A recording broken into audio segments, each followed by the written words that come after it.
पुत्री तु तन्मया दया धरो पुष्टं सर्वभूतहृदयो मुनिमानतस्मि तमादिदेवं करुणनिधानं तमालवन्नं सुरकामकमलम् अपार संसारसमुद्रसेतुं भजामहे श्रीभागवतस्वरूपम् वञ्चाकल्पतरुभ्यश्च कृपासिन्धुभ्येव च पतितानां पावनेभ्यो वैष्णवेभ्यो नमो नमो।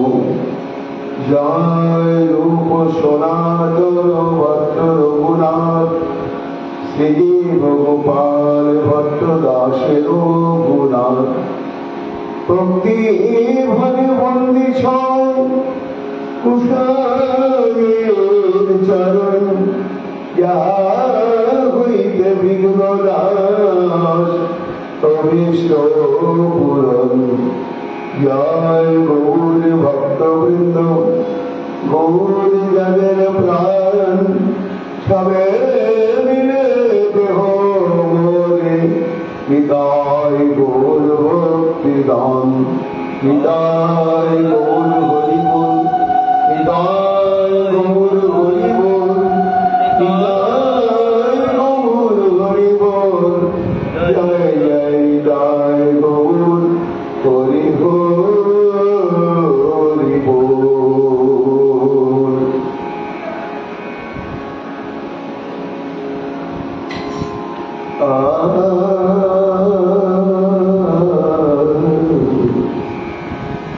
এমন সুন্দর গোরা কোথায় আছিল গো, এমন সুন্দর গোরা কোথায় আছিল গো, এমন সুন্দর গোরা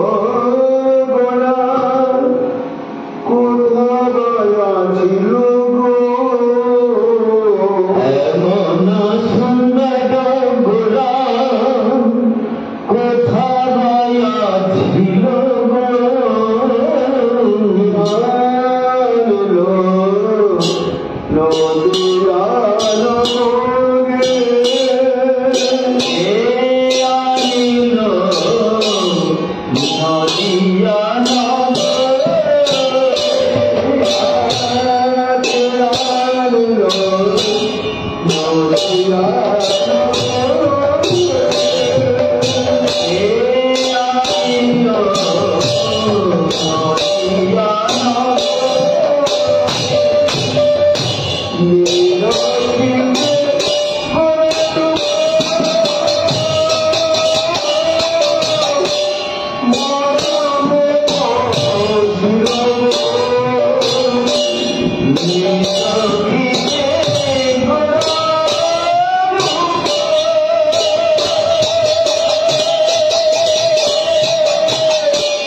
Oh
সর্ববেদান্ত সার সর্বপুরাণ চক্রবর্তী রসিকেন্দ্র মৌলী অনাদিরাদি শ্রী গোবিন্দে শব্দ ব্রহ্মময় বিগ্রহ এই শ্রী শ্রীমদ ভাগবত মহাপুরাণে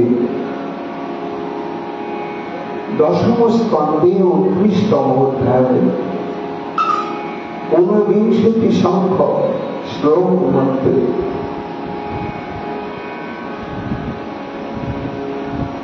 লীলা পুরুষোত্তম ভগবান শ্রীকৃষ্ণ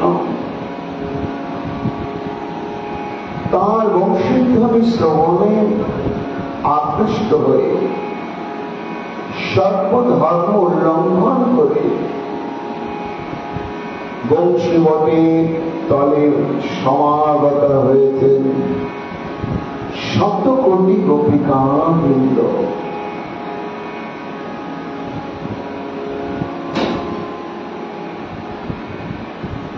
শ্রী ভগবানের ঐকান্তিক ইচ্ছা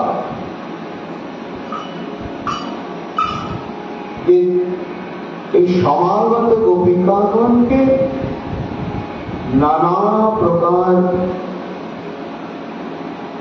প্রশ্ন করে গোপী প্রেমের মহিমা সমগ্র ব্রহ্মাণ্ডে তিনি প্রচার করবেন।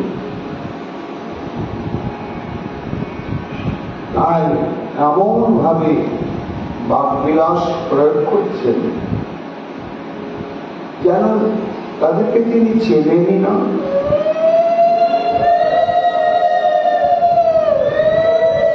এবং তিনি যেন তাদেরকে আমন্ত্রণ জানান।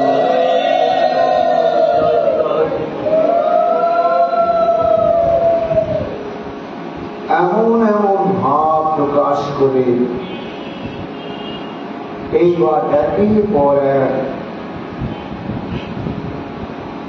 উপেক্ষা ভঙ্গিময়, প্রার্থনা ভঙ্গিময়, যুগলার্থ ভঙ্গিমাময় এবং বাস্তবার্থ ভঙ্গিমাময় কোন প্রশ্ন করে চলেছে। শুনতে হবে মহারাজ লীলার কথা। যদিও এখানে গোপী গোপীনাথে অবাধ এবং প্রকাশ্য নিবিড় সম্ভব লীলায় প্রকাশিত হয়েছে মহারাজ লীলা, যা অসংযত চিত্ত এবং অতত্ত্বজ্ঞ শ্রোতা তাদের মনে স্বাভাবিকভাবেই প্রাকৃত বুদ্ধি জাগতে পারে। ভগবান এমন প্রাকৃত ভাব জাগানো লীলায় কেন তিনি অবতারণা করলেন? আর ব্রহ্মচর্যের মূর্তিমন্ত বিগ্রহ উদ্ধরতা ব্রহ্মচারী সুখমণি বা কেন বর্ণনা করলেন? এই সমাজে বা কাম রোগে রোগাক্রান্ত সংসারী জীবী কি কল্যাণ সাধন হবে? এ একটা সংশয় বা প্রশ্ন স্বাভাবিকভাবেই দেখা দেয়। তার প্রসঙ্গে উচ্চপাদ শ্রীধর গোস্বামী পাদ বলছেন, কিঞ্চ শৃঙ্গার কথাপদেশেন বিশেষত নিবৃত্তি পরে পঞ্চধ্যায়ী ব্যক্তি পরিশ্রম।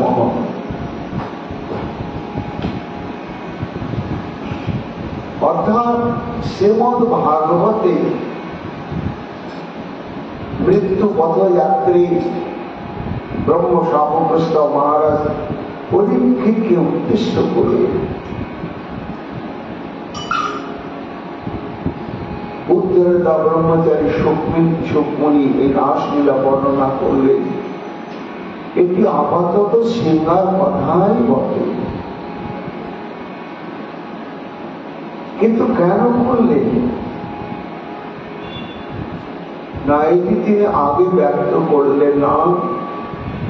সর্বলীলা মুকুটমণি মহারাজ লীলা বর্ণনার অন্তে তিনি তাঁর এই লীলার মহিমা কীর্তন করতে গিয়ে বললেন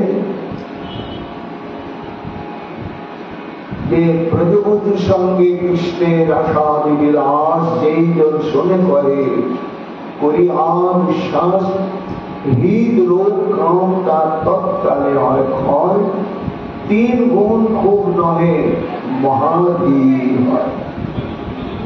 এই যে রাসলীলার বৈশিষ্ট্য এর ব্যাখ্যায় করছে শ্রীধর স্বামী পাদ বিষে বিষ ক্ষয় হয়। কামরোগের রোগাক্রান্ত সমাজকে কামরোগের প্রভাব থেকে মুক্ত করবার মহা ঔষধি হচ্ছে অপ্রাকৃত নবীন মদন শ্রী গোবিন্দ এবং আনন্দ চিন্ময় রস ঘন বিগ্রহ রাধারানী এবং তাঁর কায়বহ রূপ শতকোটি গোপিকা গণের সনে এই অভিনব অপ্রাকৃত চিন্ময় কাম লীলাই হচ্ছে এই কাম রোগ নামক দুঃসাধ্য ব্যাধির একমাত্র মহৌষধ। তাই রাসলীলা শৃঙ্গার প্রসঙ্গ বটে, কিন্তু প্রকৃত তত্ত্ব বিচারে এই রাসলীলার মধ্যে প্রবৃত্তি মার্গের নিষ্গন্ধ পর্যন্ত নয়, বরং পরম নিবৃত্তির পথে বিশ্ব মানবকে নিয়ে যাওয়ার জন্যই রাসলীলার মহাপ্রকাশ হয়েছে। সংসারটা কি হয়? কামের দ্বারা কাম প্রশমন হয় কি? হ্যাঁ হয়।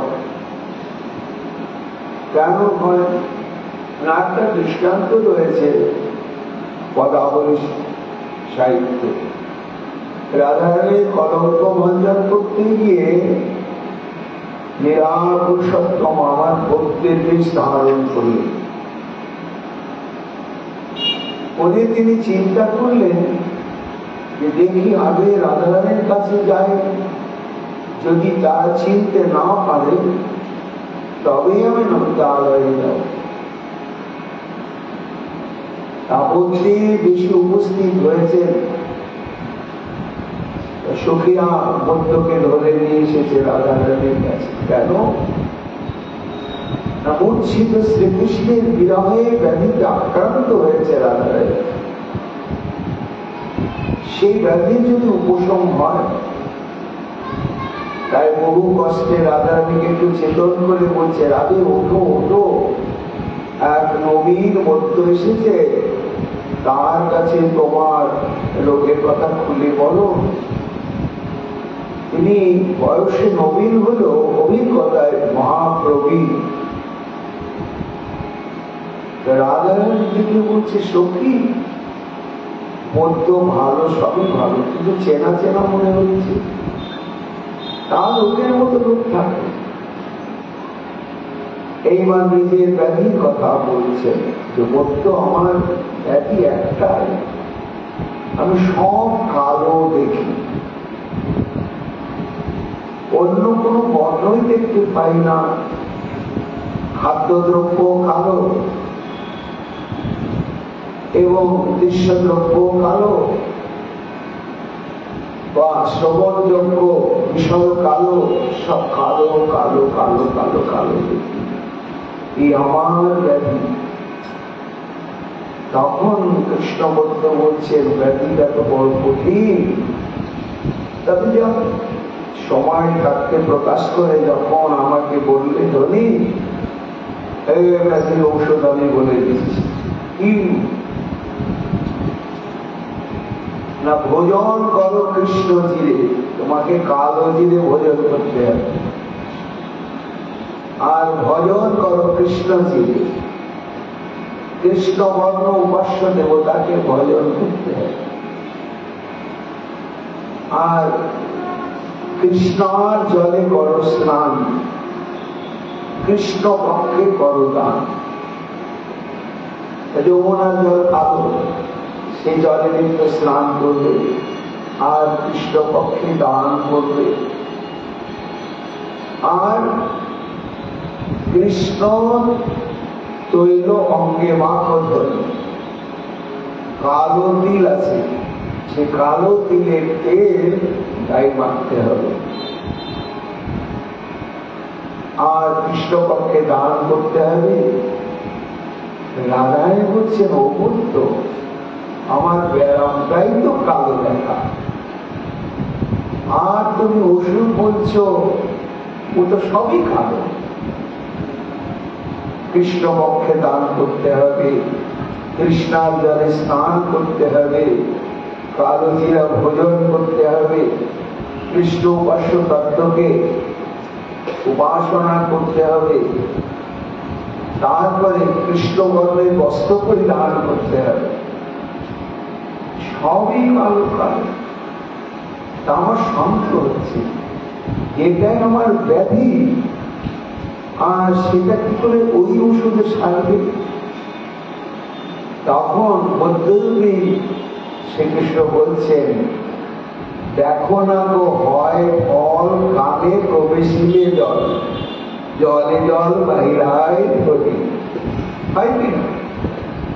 স্নান করতে যদি দুইবার কানের মধ্যে জল প্রবেশ করলো, আবার কানের মধ্যে জল নিয়ে মাথাটা ঝাড়লে ওই জলও বেরিয়ে গেল, আর ঢুকে যাওয়া জলটাও বেরিয়ে গেল।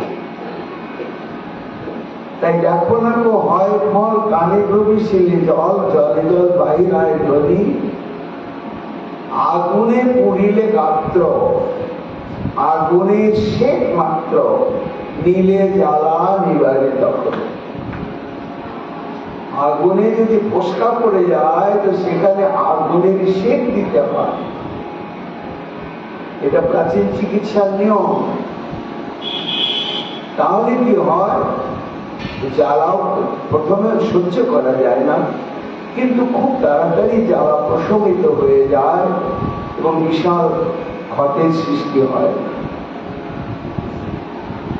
তাহলে এতে কি হয়, যেমন জলে জল বের হয়, আগুনে সেক নিলে যেমন আগুনের পড়া ঘা ছেড়ে যায়, আয়ুর্বেদ শাস্ত্রের সিদ্ধান্ত, তেমনি যেন শ্রীধর স্বামী বলছেন, ভক্তগণ,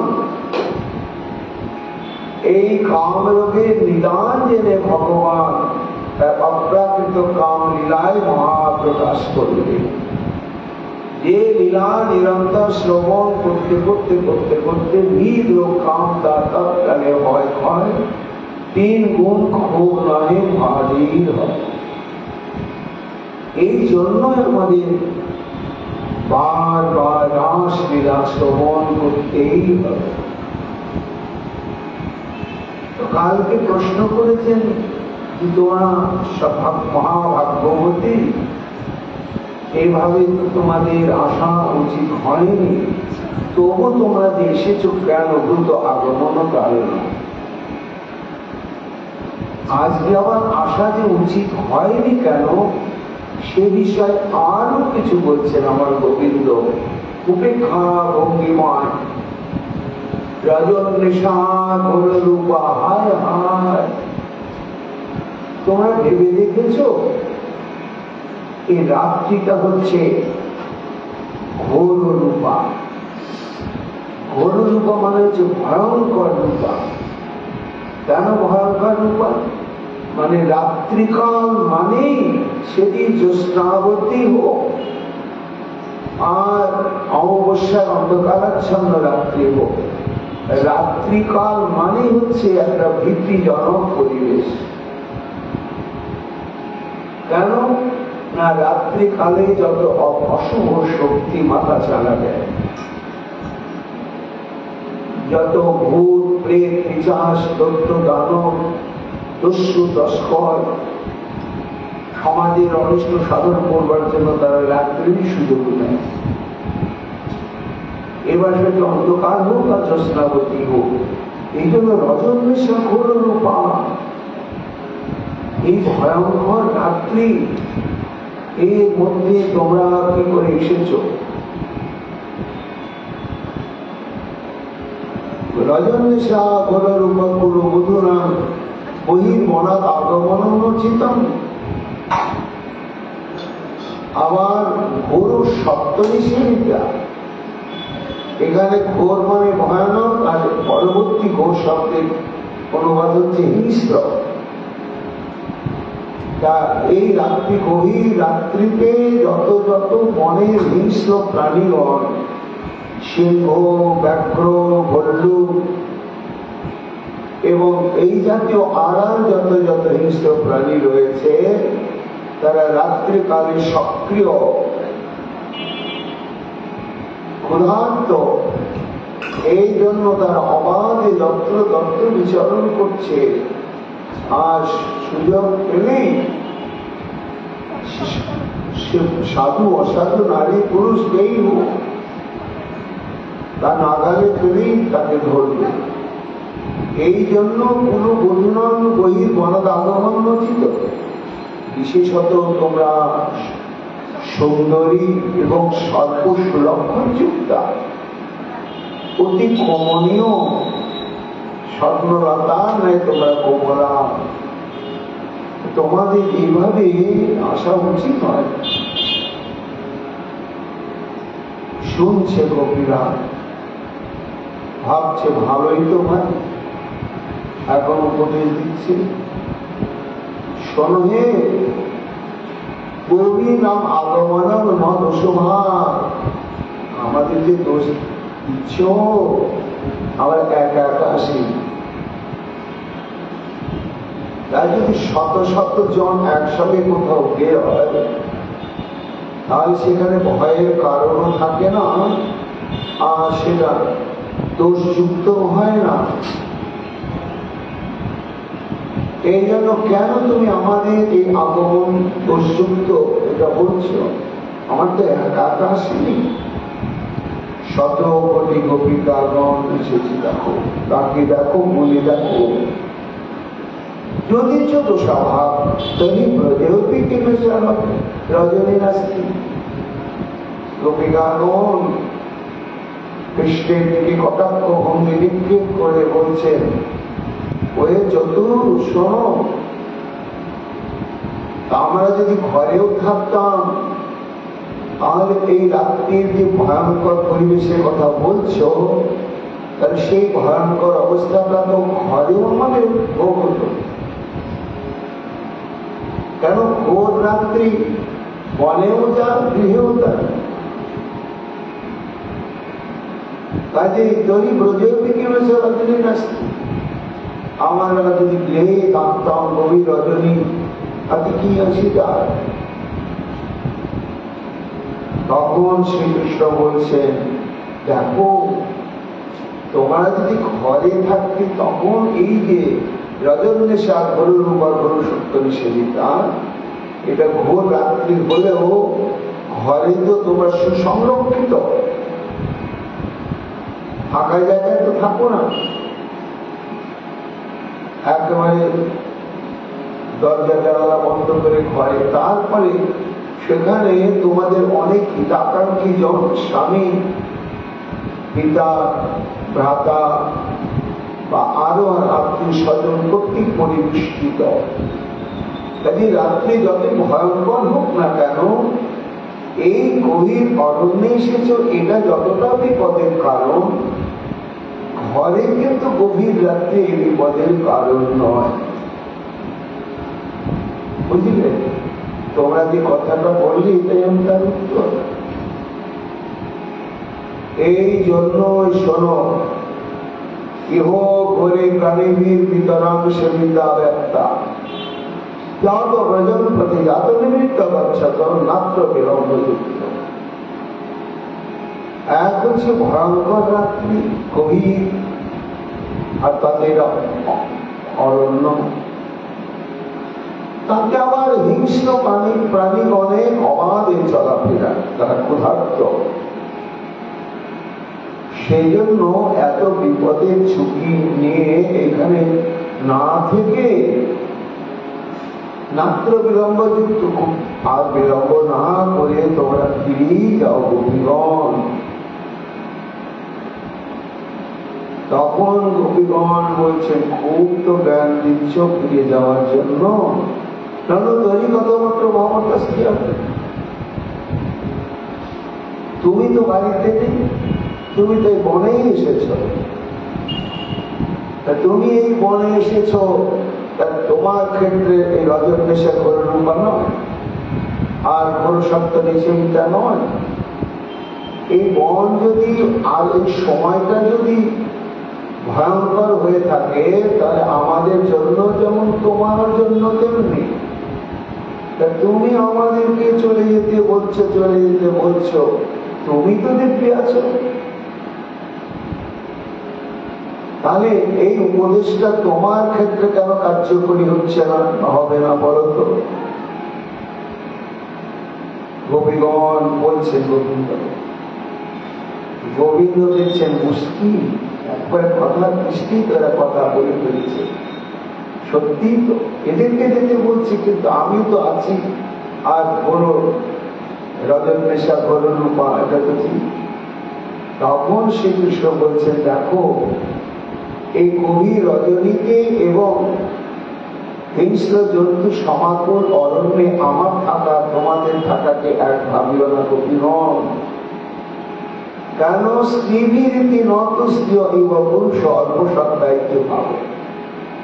তোমরা হচ্ছে অবলা, ভীতু স্ত্রী জাতি, আর আমি পুরুষ। এটা স্বাভাবিকভাবে একটি রমণীর চাইতে একটি পুরুষের শারীরিক মানসিক শক্তি অনেক অনেক বেশি। এই জন্য তোমরা তো একে অত্যন্ত কোমল স্বভাবা এবং ক্ষীণ বলা, তাতে যাত্রা কীর্তি তত্ত্ব গুণাবসন্তি, তোমরা কমনীয় গুণে গুণবতী। এই জন্য আমার সঙ্গে তুলনা তোমাদের সাজে না। কেন না, আমার আছে বল, তোমরা তো জানো অগাসুর বকাসুর তিলাবর্তকে আমি হরিবল করে দিয়েছি। কাজে যত কিছু বিপদ আসুক আমি সামনে নিতে পারবো, কিন্তু তোমরা তো পারবে না। আর বিশেষ করে বিপদের কারণ হচ্ছে তোমাদের রূপ। এই জন্য কোনো অতিনাঞ্চ অবচনা মাত্র অবস্থান না যুক্ত বিধি তোমাদের এখানে থাকা উচিত নয়। এটা বিচার করে দেখো। শ্রী গোবিন্দ তখন এইরকম বললেন। সুখমণি বলছেন, মহারাজ পরীক্ষিত, তখন কৃষ্ণ বললেন, আমি বলছি তোমাদের এখানে থাকা উচিত নয়। বারবার ফিরে যাওয়ার জন্যই যুক্তি জাল বিচার করতে থাকবে।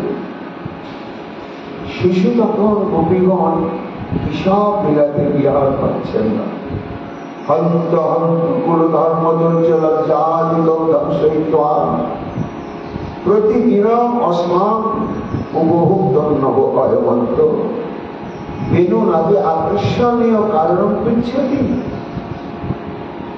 পরস্পর বলছেন, হায় হায় হায় দেখ, ও রূপমাধুর্যে লীলা মাধুর্যে প্রেম মাধুর্যে আমাদের ধর্ম লজ্জা কুল শীল মান মর্যাদা ভয় সব ধ্বংস করে দিয়েছে। তিনি আমাদেরকে এমন ভাবে আত্মসাৎ করে নিয়েছে যে আমরা ওতে আত্মসমর্পণ না করে আর থাকতেই পারছি না। তো কতবার আমাদের সঙ্গে সম্ভব গেহাজের রত হয়েছে, সেই লম্বন আজ আবার দুর্বার বংশী অনঙ্গদীপিত বংশী গানে আমাদেরকে আকর্ষণ করে এখানে নিয়ে এসে এখন আবার জিজ্ঞাসা করছে, কেন তোমরা এসেছ? এ তো ভালোই খুব। ঠিক আছে, আমরা ওর পাশিতে আসি নাই, এই ভাব প্রকাশ করতে। তাই তখন বলছেন, হে রসিক বড়, সত্যম দেব পূজোপযোগী রজনী বিকাশী পূজা অরণার্থ আগচ্ছন। ওহে রসিকেন্দ্র চূড়ামণি, বাপ চূড়ামণি, আমরা তোমার আকর্ষণে আসি না, এটা তুমি ভাবিও না। তবে আমরা এসেছি দেব পূজা উপযোগী, দেবতার পুজো করবো তো, আর সেই দেবতার পুজোর উপযুক্ত ফুল চয়নের জন্য আমরা এত দূর চলে এসেছি। রাত্রিবেলা পুজো, তুমি তো পুজো পুজো বোঝো না, জানো না, পুজো করেছো কোনোদিন?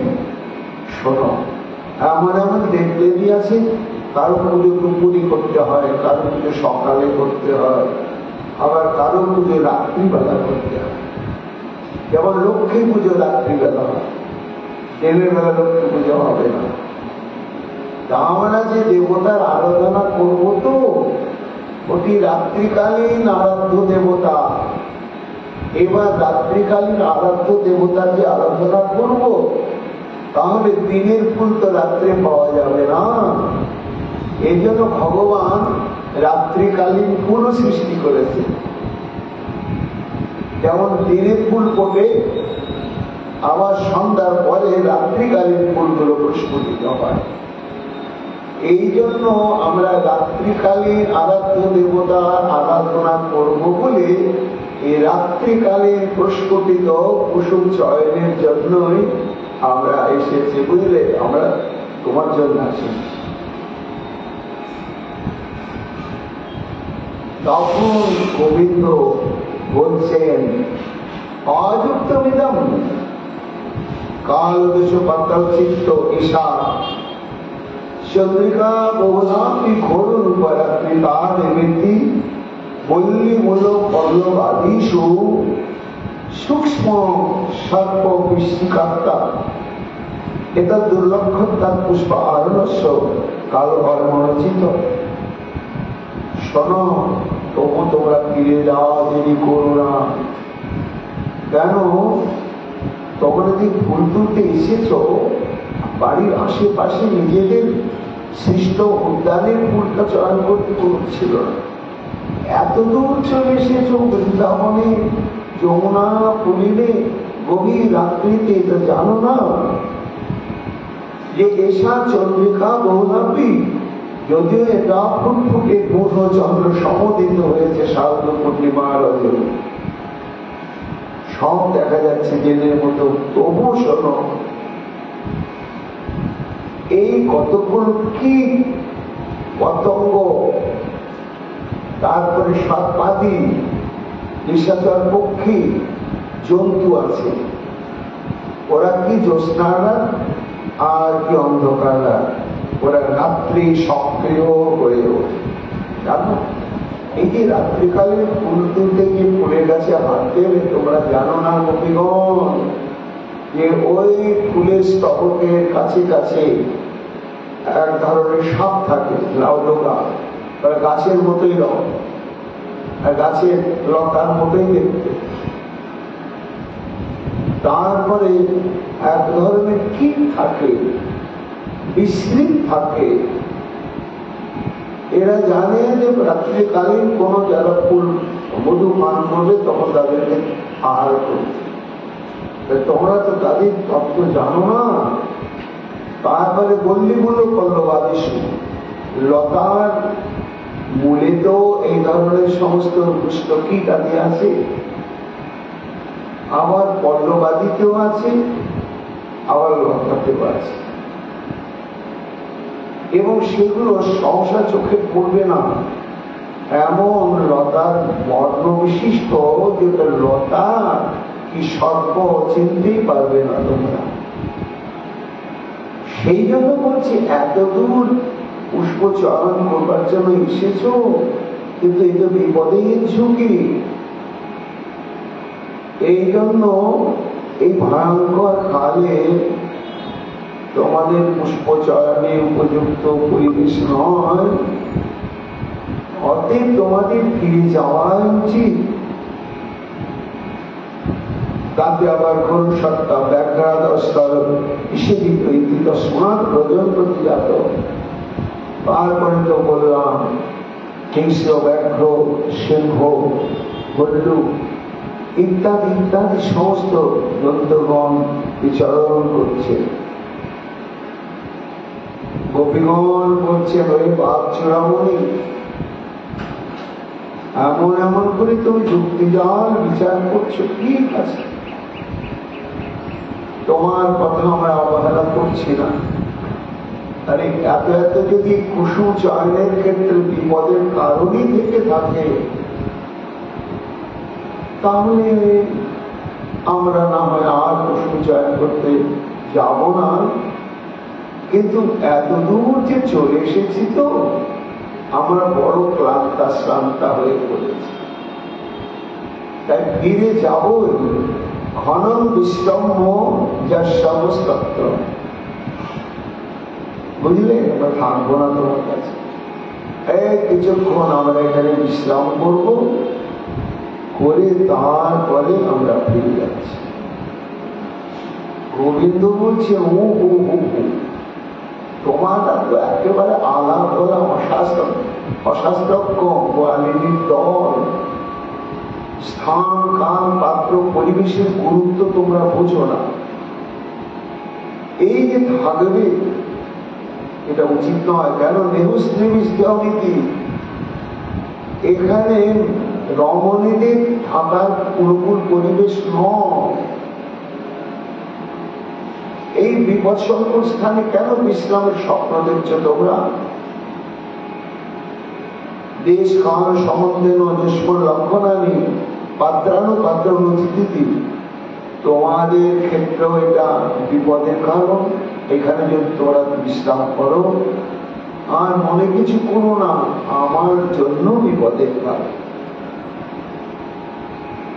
গোপীরা বলছে, তোমার আবার বিপদের কি কারণ? এই কারণের হেতুটা কি? আর দেশ কাল পাত্র সম্বন্ধে আমাদের বিচার করে এখানে থাকা উচিত নয়, এর নিগুড় তত্ত্বটা কি বলতো সব?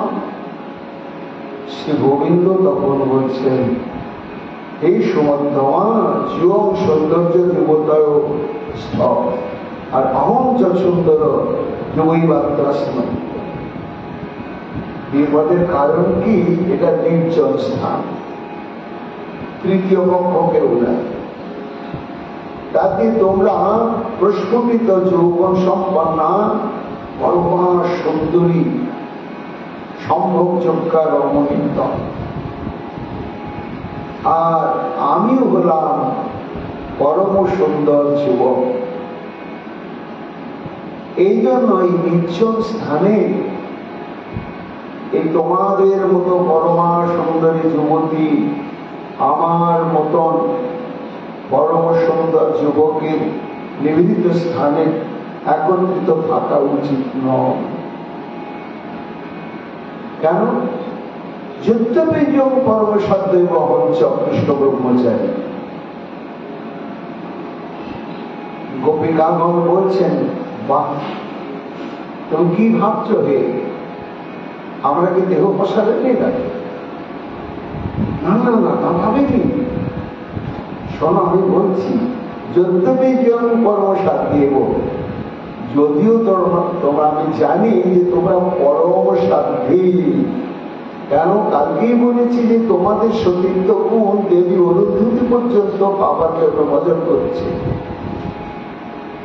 কাজে যারা পরম মহাসতী, তাদের চিত্ত কখনো অন্য পুরুষের প্রতি যতই কিছু ঘটুক টলে না। এটা আমি ভালোভাবেই জানি, এটা তোমাদের ক্ষেত্রে জানি, আর আমার ক্ষেত্রে আমি ভালোভাবে জানি। গোপীরা পিস করে এগোতে বলছে, ও সম্বন্ধে আবার কি জানে রে ভাই?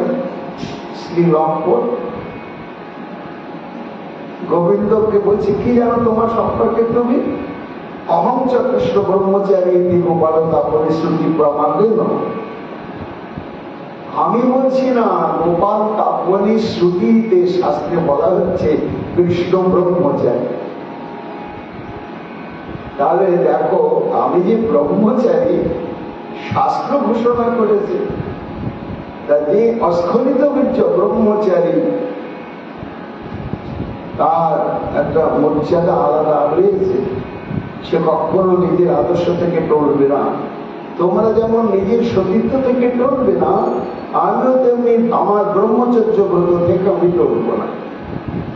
এদিক থেকে সবই ঠিক আছে, কিন্তু তদপি মন করল বিশ্বাস ভাব। তবু ইন্দ্রিয় যে কখন বিশ্বাসঘাতকতা করবে গোপীগণ, এটা বলা যাবে না, এটা বলা যাবে না। কেন না, এই একত্রিত হওয়াটাই একটা অবাঞ্ছিত কর্ম, সতীদেরও আর ব্রহ্মচারীরও। এই জন্য আমি আমার ইন্দ্রিয়গণকে আমি বিশ্বাস করতে পারছি না গোপীগণ। আর তোমাদের ইন্দ্রিয়ের প্রতি তোমাদের কতটা বিশ্বাস আছে জানি না, আমার মনে হচ্ছে না। সেই জন্যই বলছি, একটা বিপদের ঝুঁকি নিয়ে আমার সঙ্গে তোমাদের বা তোমার সঙ্গে আমাদের এইখানে আর বেশি থাকা উচিত নয়, তাড়াতাড়ি চলে যাওয়া উচিত। কেন জানো, শাস্ত্র বলে দিয়েছে পরিষ্কার।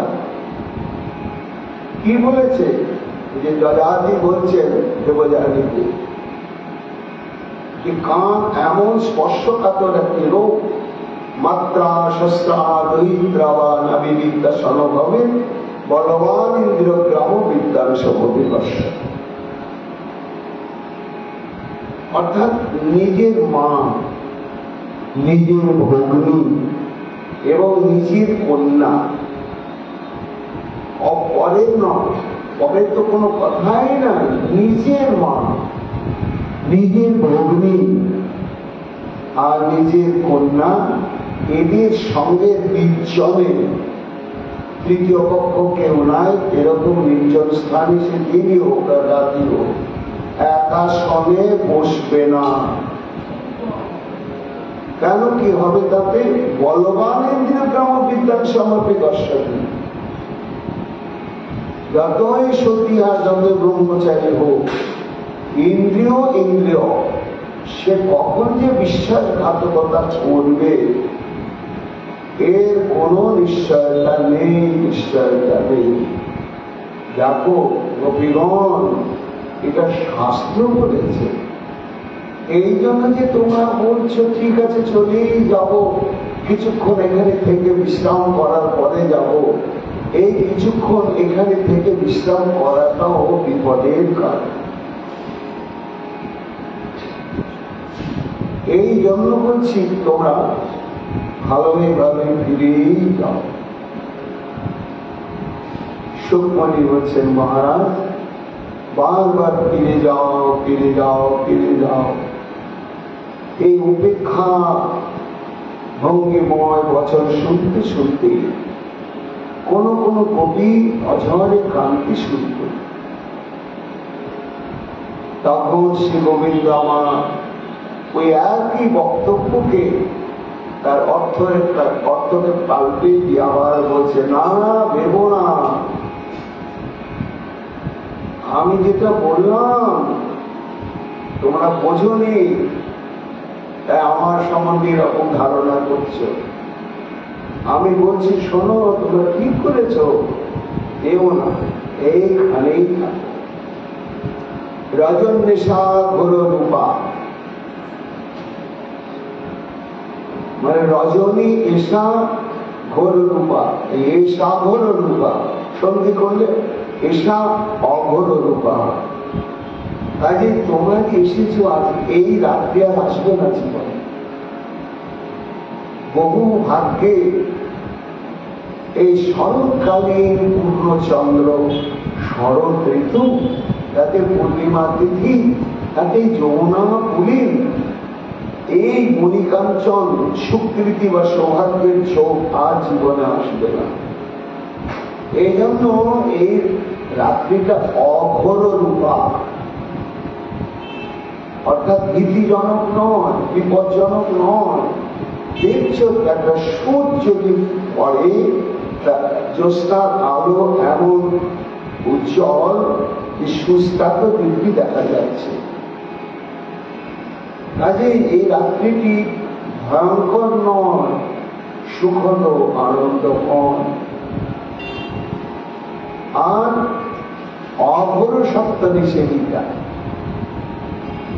ঘোর মানে হিংস্র, অঘোর মানে অহিংসা স্বভাব বিশিষ্ট সমস্ত প্রাণীগণ এই রাত্রিকালে দেখো তারা প্রেমাসক্ত চিত্তে নায়ক নায়িকার প্রেমভাবকে উদ্দীপিত করে দেওয়ার জন্য চারিদিকে তাকে দেখো। দেখো গোপীগণ উজ্জ্বল এই জ্যোৎস্নালোকে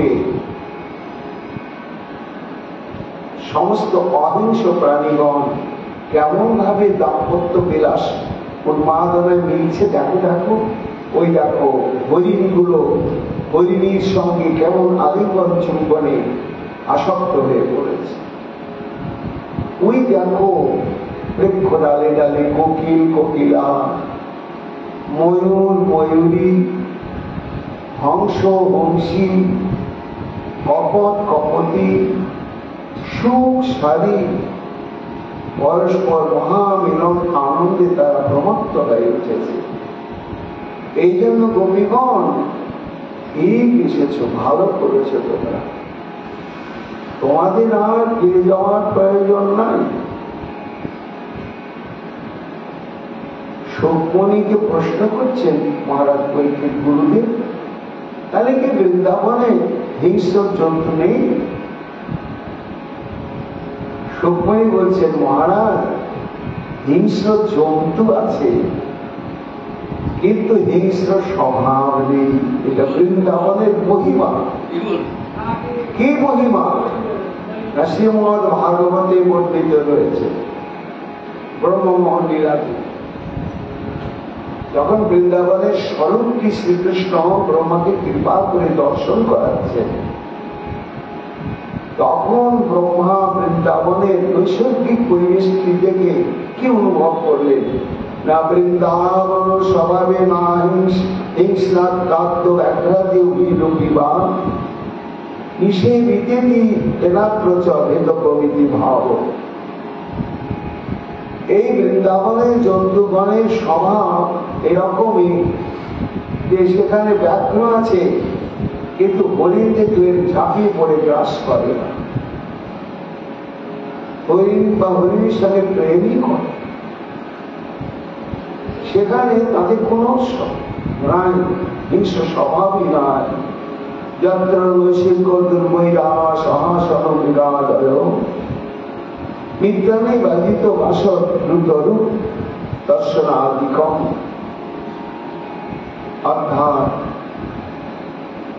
চৈতন্য মহাপ্রভু যখন ব্রজে গেলেন, এই দৃশ্য দেখলেন কি ব্যাঘ্র মৃগ অনন্যে করে আলিঙ্গন, আর মুখে মুখ দিয়া করে অনন্যে চুম্বন।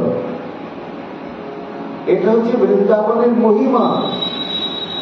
এখানে হরিণকে বা হরিণীকে ব্যাঘ্র আলিঙ্গন করছেন ভালোবাসার টানে, মুখে মুখ দিয়ে চুম্বন আদি করছেন। কৌতুক দেখিয়া প্রভু হাসিতে লাগিলা, তা সবাকে তামাচারি আগে চলি গেলা। তাই গোবিন্দ বলছেন যে হে গোপিকাগণ, এইটা এই বৃন্দাবনের মহিমা। এই জন্য অঘোর সপ্তমী সেবিকা, তোমাদের হিংস্র গভীর রজনী বলে এখানে প্রাণ খোলা ভাবে আমার সঙ্গে মিলামেশা করবে না, আতঙ্ক থাকবে মনের মধ্যে, কখনো আতঙ্ক রাখবে না। কেন বৃন্দাবনের মহিমা এখানে ব্যাঘ্র হরিণীতে কোলাকুলি চুম্বনে মেতে আছে। এই জন্য তোমাদের এখানে থেকে ন প্রতিজাত ব্রজং স্থেয়ং তত্ত্ব, ন প্রতিজাত ব্রজং, তোমাদের বৃন্দাবনে ফিরে যাওয়ার ব্রজে ব্রজ বৃন্দাবন না, ব্রজে ফিরে যাওয়ার প্রয়োজন নেই। অত্রস্থেয়ম, আমার কাছেই তোমরা এখানে অবস্থান করো। এই হচ্ছে প্রার্থনা ভঙ্গিময়। এই শ্লোকে, এক শ্লোকে গোপীগণকে উপেক্ষা ভঙ্গিময় উক্তি প্রকাশ করলেন, আবার প্রার্থনা ভঙ্গিময় অর্থ প্রকাশ করলেন। এইবার সুপরি বলছেন, মহারাজ পরীক্ষিত, এই রজন্যেশা খররূপ গুরু সপ্তাহে সেবিকা, এই শ্লোকটা নিয়ে কোন কোন মহাজন বলেন যে গোপীদের প্রতি শ্রীকৃষ্ণের এই উক্তিটি যেমন গীতাতে অর্জুনের উদ্দেশ্যে গীতা বলা হলেও তাতে তো সমগ্র বিশ্বের মানুষের জন্যই, তেমনি শ্রীকৃষ্ণের এই যে গোপীদের প্রতি উক্তিটি, এটি লীলা বিশেষে গোপীগণের প্রতি মনে হলেও এই উক্তিটি যেন ভগবান বিশ্ব মানবের উদ্দেশ্যেও ব্যক্ত করেছেন। পরীক্ষিত প্রশ্ন করছেন, গুরুদেব এটা কি করে হয়? কোথায় গোপী আর কোথায় মায়াবদ্ধ জীব? শ্লোকের তাৎপর্যটা তার সঙ্গে মিশবে কি করে? না, শোনো, এই ব্রহ্মাণ্ড ভূমিতে কোন ভাগ্যবান যে গুরু কৃষ্ণ প্রসাদের পায় ভক্তিলতা নেই। যখন কোন ভাগ্যবান যে গুরু কৃপা প্রাপ্ত হয় তখন ভগবানের দৃষ্টি তার দিকে পড়ে, তখন তাকেই ভগবান বলেন, ভক্ত এবার আমার দিকে তাকাও। রাজন্যেশা খররূপা গুরু সপ্তাহে সেবিকা ব্রজ, ব্রজ মানে বৃন্দাবন, আর বীজ ধাতু থেকে ব্রজ শব্দটি নিষ্পন্ন হয়েছে, যা গতিশীল প্রপঞ্চ। গতিশীল প্রপঞ্চই হচ্ছে সংসার। এই জন্য হে ভগবান মুমুক্ষুজি, তুমি গুরু পদাশ্রিত হয়েছ, আর যেন সংসারে ফিরে যেও না। কেন? সংসারটা কি জানো? রজন্যেশা ঘোররূপা, রজনী। রজনী শব্দের তাৎপর্য করছে চিত্তমনকে রঞ্জনকারী ভয়ানক আকর্ষক প্রপঞ্চের নামে রজনী। এই সংসারে রূপ, রস, গন্ধ, শব্দ, স্পর্শ আকর্ষণ করছে চিত্তকে রঞ্জিত করবার জন্য, তাই সংসারটাকে বলা হচ্ছে রজনী। এবং ঘোররূপা, এটা ভয়ঙ্কর একটা মৃত্যু ফাঁদ। এই মৃত্যু ফাঁদে দেখুন প্রাণীগুলো মরণ স্বীকার করে আমাদেরকে সাবধান করছে যে আমরা মরে মরে দৃষ্টান্ত স্থাপন করছি, আমাদের মৃত্যু দেখে তোমরা সাবধান হও মানুষ। তারা কারা? না, রূপ, রস, গন্ধ, শব্দ, স্পর্শ, যে পঞ্চবিধা বিষয়, এই ভোগের স্পৃহা ভগবান দিয়েছেন, যোগ্যতা দিয়েছেন, ভোগ্য সামগ্রীও দিয়েছেন, কিন্তু কোন ভোগ্য সামগ্রী ভোগ করার জন্য স্পৃহা দিয়েছেন ভগবান, এই তত্ত্বটা আমরা জানি না। যার জন্যই আমরা ভুল করছি। কেমন ভুল করছি? ওই যে পাঁচটা জীবের জন্য। রূপের মোহে পতঙ্গ, পতঙ্গ উড়ন্ত পোকাগুলো তারা আগুনকে একটা ভোগের বস্তু মনে করে ঝাঁপিয়ে পড়ে মৃত্যুবরণ করছে। আর জগৎকে বলছে, সাধু সাবধান, আমি ভুল করলাম, এরকম মৃত্যুতে চলে গেলাম, তুমি যেন ভুল করো না। রসের মোহে ভ্রমণ, পদ্ম ফুলের মধু পান করতে করতেই ওইখানে মাতাল হয়ে পড়ে থাকে, পদ্ম ফুলটা বন্ধ হয়ে যায়, বিশ্বাস বন্ধ হয়ে মরে যায়। রস আস্বাদনে পরিণাম তার মৃত্যু ঘটিত। গন্ধের মোহে মৎস্য, তো সেখানে মুখে নেই, মৃত্যুতে। শব্দের মোহে হরিণ, আর স্পর্শের মোহে হস্তি।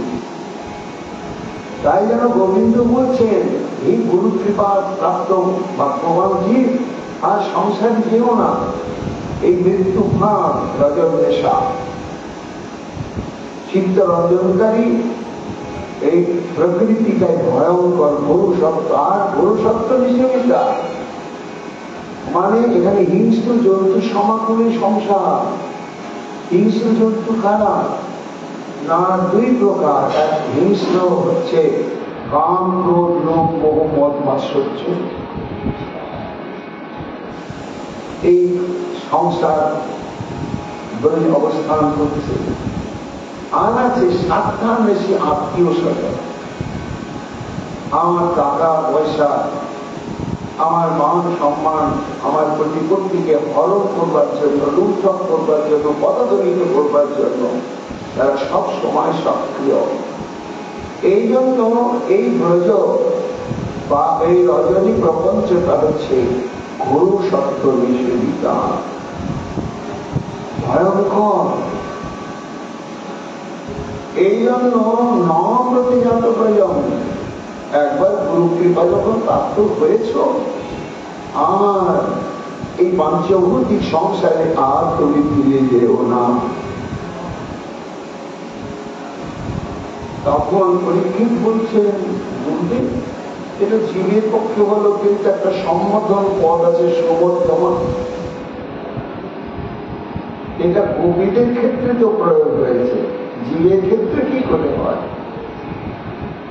তখন সুখময়ী বলছেন, মহারাজ যারা তত্ত্বজ্ঞ বিচারজ্ঞ জ্ঞানী তারা আরো মীমাংসা করে দিয়েছে। বলে জীব তুমি সুমধ্যমান। ভগবানের তিন প্রকার শক্তি বা প্রকৃতি, উত্তমা, মধ্যমা আর অধমা। ভগবানের উত্তমা প্রকৃতি হচ্ছে সম্বিত, সন্ধিনী এবং লাহাদিনী। এরা হচ্ছে উত্তমা শক্তি।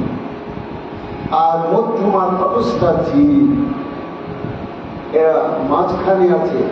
সুমধ্যমা বলা হয়েছে কেন? এদের একটা সুকৃতি আছে। এরা সদ্গুরু পদাশ্রিত হয়ে একবারে রাধাদাসী হতে পারবে, আবার মায়াকে আশ্রয় করে একেবারে অনন্ত নরকে যেতে পারবে। এই যে নরক থেকে উঠে রাধাদাস লাভ করতে পারবে, সুকৃতি আছে বলে সুমধ্যমা। শক্তি জীব, পুরুষ তত্ত্ব নয়, শক্তি তত্ত্ব। এই জন্য যেন গোবিন্দ বলছেন যে ব্রজ মানে সংসারে আর ফিরে যেও না, অত্রস্থ্যং, এইখানেই থাকো। জগতের দিকে ধাবিত না হয়ে জগন্নাথের চরণকে বুকে ধরে তুমি এইখানেই। শোকমণি বলছেন, মহারাজ কোন কোন মহাজন গোপীগণের প্রতি শ্রীকৃষ্ণের এই রূপটিকে এটি মুমুক্ষু জীবের প্রতিও যেন ভগবান বলছেন তোমরা ওই সংসারে আর ফিরে যেও না, এই বৃন্দাবনেই চিরকাল বাস করে।